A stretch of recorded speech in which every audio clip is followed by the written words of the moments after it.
Monday through Friday from 11 a.m. to 3 p.m. Central Standard Time. We're here. I come back Sundays, abbreviated live show, 4 to 6 p.m. Central Standard Time. And parts of the show are re-aired on XM Radio and a lot of other AM and FM affiliates across the country. We're very thankful to all those great affiliates out there. We're talking to Harrison Schmitt, or Jack Smith. He's an American geologist, former NASA astronaut, university professor, and former U.S. senator. He is the last of the Apollo astronauts to arrive and set foot on the moon. And he is also the first and so far only person to have walked on the moon who has never been a member of the United States Armed Forces. Neil Armstrong left military service, and then it just goes through some of that trivia. And he's got a book, Return to the Moon, that's up on screen. In the Human Settlement of Space, Return to the Moon is the name of the book. You can find it at Amazon and bookstores everywhere. In fact, I've even seen it in the bookstore. I've even seen it in my dad's house. But the point is, great book. Be sure and get that. Just modify one thing you said. I was the only non-military trained pilot to go to the moon, but I did receive outstanding training from the United States Air Force in jet aircraft and the United States Navy in helicopters. So I feel like I sort of had the best of all worlds. Well, there you go. I keep telling my guys, don't print me Wikipedia stuff, because Wikipedia's got my name spelled wrong, and half of it's not true about me. Yeah, I hope your audience recognizes that Wikipedia has their biases as well. Trying to get anything in there to moderate their position on climate change is impossible. A number of people have tried to do it, and it just doesn't happen. I was just joking, too. It's actually not from Wikipedia. The guys are about to box me in the nose in there. Yeah, Wikipedia won't let you publish. I've talked to scientists who've tried any material basically trying to debunk man-made global warming. In just one case I found, and it's just despicable because they're the first thing that comes up with almost any scientific inquiry. Have you noticed that, Doctor? Yeah. Yeah, it's well, Google's in that game as well. You know, the head of Google has a very close relationship with the president. I have seen that. Now, I want to get a little bit more into the environmental movement and then into the moon and the time we have left with you, and also healthcare. But dealing with Holdren's book and all these other books written by people that just cram the universities and academia and social planning, this talk about the world being overpopulated when the West is actually, as you know, has a huge decline in its actual indigenous numbers, and dealing with this whole eugenics movement, this whole idea of the super race. I can't think of anybody out there who would be the archetypal Superman if it isn't the astronauts. I mean, did they ever talk to you guys about this type of stuff? Or when you were in the U.S. Senate, you said it seems to be building more steam now.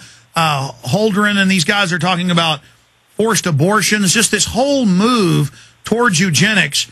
Are you concerned about that?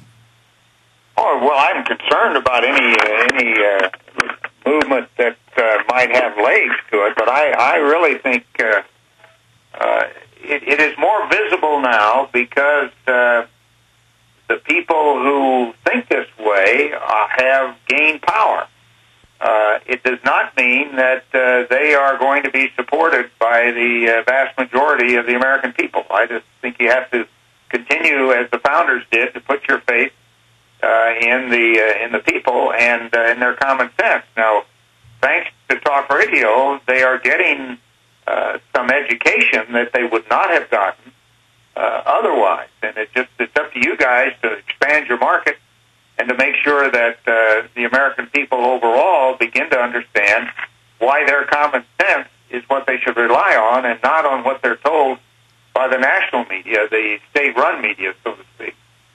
Now, I think the whole trend really began with the fall of the Soviet Union, because the great champion of the opponents of liberty, namely communism, had to find some other place to go, and they basically went into the environmental movement.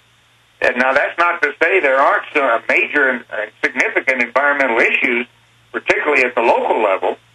but they converted environmental activism to a political movement, and some would say a religious movement. Yeah, and really what these are is parasites. I mean, they want to organize our lives. They want to run our lives. I'll never forget back in the mid-'90s, they were stealing farmers and ranchers' land in and around Austin in the name of environmentalism. They later built on it and sold it to themselves. They were just bank robbers, criminals.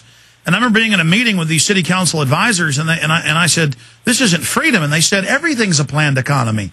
You know, somebody's got to do it. I mean, they really think it's their job to run our lives. How do we beat the forces of tyranny?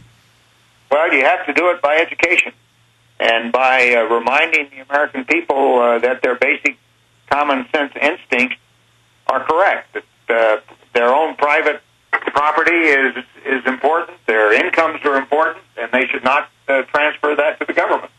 Well, their first chance to express themselves politically is coming up in the next congressional election.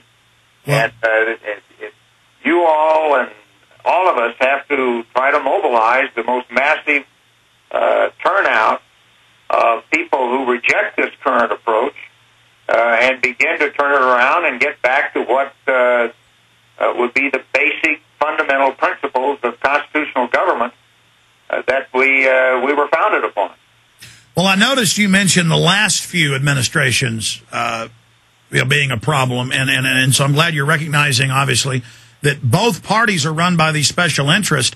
Why would big, wealthy interests want to collectivize things? Is that because it creates monopolies, allows them to shut down their competition? I mean, it's not just a bunch of hippies and communists running around that are doing this. They've got a lot of powerful friends.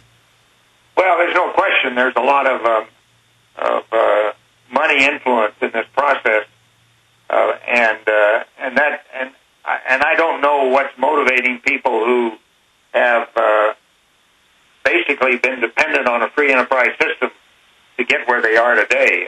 Now, clearly, small business, medium-sized business, the kind of business that I'm involved in various ways, they do not operate that way. But there are, particularly in the media and entertainment world, major corporations who have bought into and believe that their future is going to be tied to their economic future, tied to this approach to attacking liberty and to building a more socialistic approach to providing for the needs of the American people. That is a very dangerous trend. There's no question about it. Well, and it's made it even worse by the way we've allowed the Congress not only to become permanent fixtures. Very few congressmen and senators, if they run for re-election, ever get defeated, and that's in large part because the federal election laws have been biased towards the incumbent. yeah. And now we've even seen, and George Bush really made a major tactical error, but we've seen that the federal election law now permits an attack on political speech before each election by restricting independent advertising. Well, Dr. Schmitt, Apollo 18 astronaut, I'm sure you've probably seen the Cyberbullying Act, and they've even got local newscasts pushing it now. The press is that bad. The Hate Crimes Act, it now says if your speech causes someone to do something violent, even if you're not calling for violence, they're going to come arrest you. And now the FBI is fluttering around saying if somebody makes a comment on a message board that's yours, we may come after you for what they said. I mean, this is really happening to people I know. Well, that's why we've got to make a change of direction in the United States government, a drastic change. And as I say, the next election is a key turning point. The next two elections are particularly key.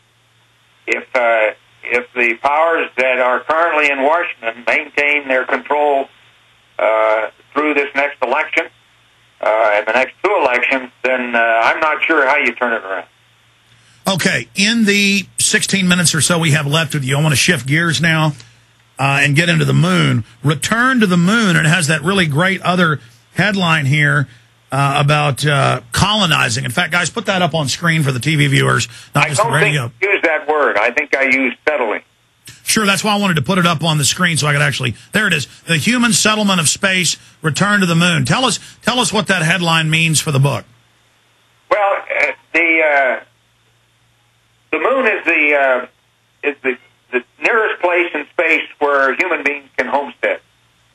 The resources are there to, once established, settlements are established, the resources are there not only to support those settlements with the water and oxygen and food and other things that you need independently of the Earth, but there is one resource that's there that allows for an economy that can, through the export of that resource, to the Earth. And